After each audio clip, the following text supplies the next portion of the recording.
நிறைய பேர் சொல்றாங்கல்ல, நீங்க வாராய வீட்டுல வச்சிருந்தா வெளியூருக்கு போறப்ப சாப்பாடு வச்சுட்டு தான் போகணும். அதற்கு உண்டான விஷயங்களை பண்ணிட்டு தான் போகணும். இல்லை, நான் வெளியூர் போகிறேன்னு வச்சுக்கோங்க சார். அப்போ நான் என்ன சொல்லிட்டு போவேன்னா, அம்மா நான் போயிட்டு வர்றேன், பத்திரமா திரும்ப வந்து, ஏன்னா நம்ம நிறைய ட்ராவல் பண்ணுறோம். ஸோ அப்போ பண்ணும்போது நான் பத்திரமா திரும்ப வந்து உன்னை பார்க்கணும், நம்ம வீடும் உன்னை பார்த்துக்கோ, என் கூடயும் நீயே தான் இருக்கணும் அப்படின்னு சொல்லிட்டு தான் கிளம்புறேன். ஸோ இதில் எனக்கு எந்த நெருடலும் இல்லை, எந்த நெருடலும் இல்லை.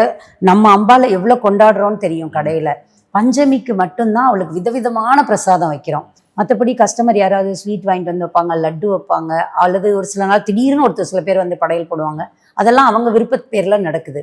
ஆனால் நம்ம கடையில் தினமும் விளக்கேற்றி ஒரு சின்ன சொம்பில் பால் வைப்போம் அம்பாளுக்கு.